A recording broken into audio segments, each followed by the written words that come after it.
2 లక్షల కంటే పైన ఉన్నటువంటి పైసలు బ్యాంకులో కట్టండి, మిగతా రుణాలు మాఫీ చేస్తామని రేవంత్ అనే చెప్పిండు. ఏమైంది మరి? ఎందుకు కాలేదు? కాకపోవడానికి గల కారణం ఏంది?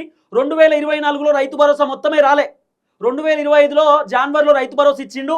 ఇప్పుడు రైతు భరోసా రావాలి. 9 రోజులలో 9,000 కోట్ల రూపాయల రైతు భరోసా ఇచ్చినామని రేవంత్ అన్న పచ్చి అబద్ధాలు చెప్తున్నాడు పక్క రాష్ట్రంలో పోయి. ఏ ముఖ్యమంత్రి? ఎక్కడ ముఖ్యమంత్రి?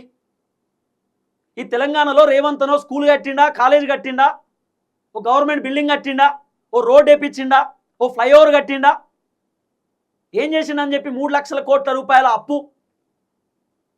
పోనీ రేవంత్ అన్న దుబారా ఖర్చు ఎంత చేసిండు తెలుసు కదా? గ్లోబల్ సమ్మిట్ అని చెప్పి 100 కోట్లు ఖర్చు పెట్టిండు. మెస్సీని పట్టుకొచ్చి ఫుట్బాల్ కోసం సుమారు 10 కోట్ల రూపాయల వృధా ఖర్చు. మొన్న మంత్రులు ఏదో ఖోఖోలు కబడ్డీలు ఆడుకోవడానికి దాదాపు కోట్ల రూపాయల ఖర్చు. రేవంత్ అన్న 66 సార్లు ఢిల్లీకి పోయిండు, కొన్ని కోట్ల రూపాయల ఖర్చు. రేవంత్ అన్న కొత్త భవనం కట్టుకుంటున్నాడు 100 కోట్లు పెట్టి. కాంగ్రెస్ పార్టీ మంత్రులు క్యాంప్ ఆఫీసులు కట్టుకున్నారు కోట్ల రూపాయలు పెట్టి. హెలికాప్టర్ని షేర్ ఆటో వాడినట్టు వాడుతున్నారు మంత్రులు. 1 గంటకి హెలికాప్టర్ ఖర్చు 5 లక్షల రూపాయలు. ఈ సుమంత్ ఎవరిది? ఎడబోతున్నాయి పైసలు? ఈ తెలంగాణలో కాంగ్రెస్ చేసింది ఏంది? ఎడబోయింది తెలంగాణ? ఎటుపోతుంది తెలంగాణ? నీళ్లు నిధులు నియామకాల కోసం తెలంగాణ రాష్ట్రం వచ్చింది. తెలంగాణ కోసం చాలామంది ఉద్యమకారులు పోరాటం చేసిరు, చాలామంది బలిదానాలు చేసుకున్నారు తెలంగాణ కావాలని చెప్పి. తెలంగాణలో కాంగ్రెస్ అధికారంలోకి వచ్చినాక జరిగింది ఏందో చెప్పండి. ఏళ్ల మీద లెక్క పెట్టవచ్చు కదా. యూరియా బత్తాలు లేక రైతులు అవస్థ పడుతురు. ఆఖరికి రైతు రుణమాఫీ కూడా మొత్తం కాలే. రైతులకు పంట పండిద్దామంటే నీళ్ళు వచ్చేటటువంటి పరిస్థితి లేదు. దుక్కిలు మొత్తం ఎండిపోయినాయి. బోర్లో నీళ్లు లేవు, బావిలో నీళ్లు లేవు.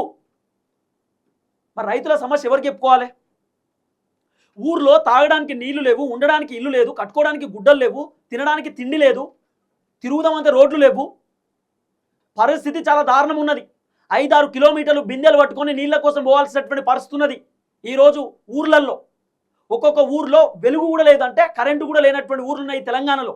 మారుమూల ప్రాంతాలలో ములుగు జిల్లా సైడు, లేకపోతే ఆదిలాబాద్ సైడు చాలా ఘోరమైనటువంటి సిచ్యువేషన్ కదా. కాగజ్ నగర్ సైడు, మా భూపాలపల్లి సైడు, అడవి ప్రాంతం ఉన్నటువంటి ఊర్లలో చాలా దారుణమైనటువంటి దీనమైనటువంటి పరిస్థితి.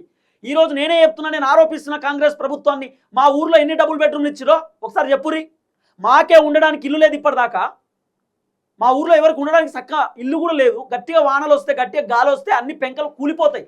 అంత దీనమైన పరిస్థితి మా ఊర్లో ఉన్నది. పోయి చెక్ చేసుకోండి. ఏం చెప్పాలి? ఈ తెలంగాణ రాష్ట్రంలో ఎంతో ఘోరమైనటువంటి పరిస్థితి. ఇంకా కాంగ్రెస్ ఏమో అద్భుతాలు చేసినామని చెప్పి డైలాగులు కొట్టుడు.